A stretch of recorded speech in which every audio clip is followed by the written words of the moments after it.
Presiding Officer, Miss Witness, Miss Constantino, dyan ba talagang account ng mga OVP sa bangko ninyo, sa show? Or si VP lang ang nag-open ng account dyan sa bangko ninyo? Yung Office of the Vice President po. OVP. Opo. So hindi lahat dyan may account ang OVP? Wala na po akong alam. Okay. Kaya nga po, tanong ko natin, si dating VP Robredo po ba nagbukas din ng account dyan? Actually po, na-transfer lang po sa amin ang MDS account po ng Office of the Vice President noong pong September 2022 nung lumipat po sila ng kanilang office address sa Pioneer, Mandaluyong. Okay. Normal po ba na ganito kalaki ang wini-withdraw ng isang government agency? Is this normal? Nakakita ka na ba nito ng other government agencies na ganito kalaki ang withdrawal? Wala po, unusual po ito. Unusual yung withdrawal. So therefore, kung unusual, Madam Witness, hindi mo kayo nagtanong man lang, para saan po ba kayo ito? Kasi alam ko sa bangko po, nagtatanong. Ako po, nagbabangko ko sa privado. Natatanong po yung staff ko, para saan ba gagamitin ni Sir ito, ni Sir? Hindi na ba ninyo tinatanong?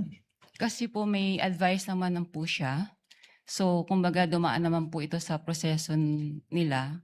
Kaya, I don't think po na Pero magtanong pa kami. what is the SOP?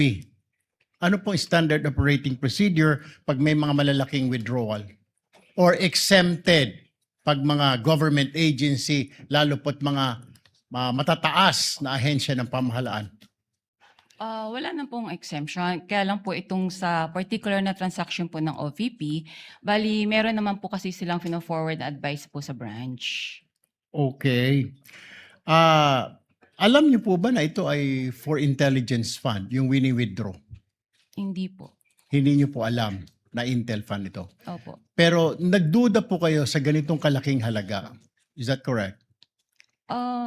Sa personal opinion namin sa bangko, parang syempre po, saan kaya gagamitin po yung yung cash na to? So, pero hindi naman po namin tinanong na. Kasi may advice naman po siya. Okay, panghuli na lamang po, Madam Witness. May other agencies pa ba na may account sa inyo? Marami naman po mga government agencies po sa Sa Land branch Bank show. ninyo? Okay. Pero walang mga ganito kalalaking withdrawal? So far po kasi na-convert na po lahat kasi sila sa mga online system like yung sa ATM payroll. So hindi na po ganyang kalalaki mga withdrawals po nila. Thank you, Madam Witness. Thank you, Presiding Officer. Thank you, Senator Judge Erwin Tulfo. Senator Judge Rafi Tulfo is recognized. You may proceed, sir, when you're ready for interjections and interventions. You have 2 minutes, sir.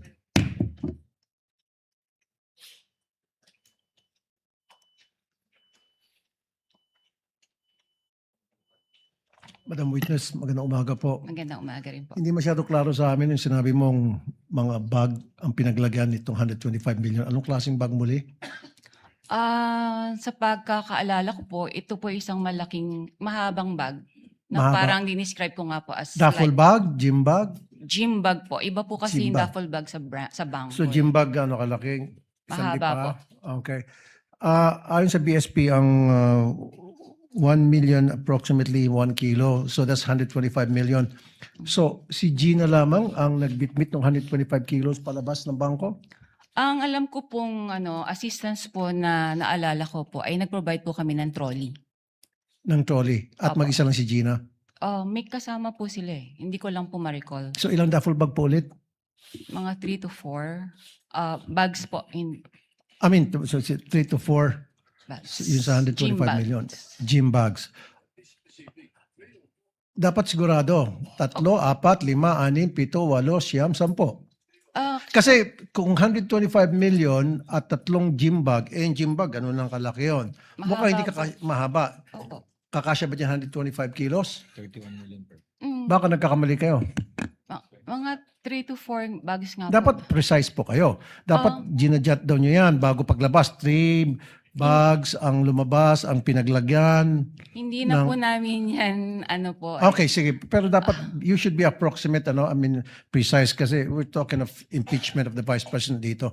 Hindi dapat yung parang kalkulasyon lamang. As much as possible. Opo, mga gano'n, 4 bags. Okay. 4 bags. Now, wala bang, kasi alam ko pag ganun kalaki amount, kuminsan yung bangko nag-offer doon sa depositor na i-deliver yung pera sa lugar na gusto nilang pupuntahan ng perang yon through the what we call armored car or armored vehicle. Hindi kayo nag-provide na ganoon?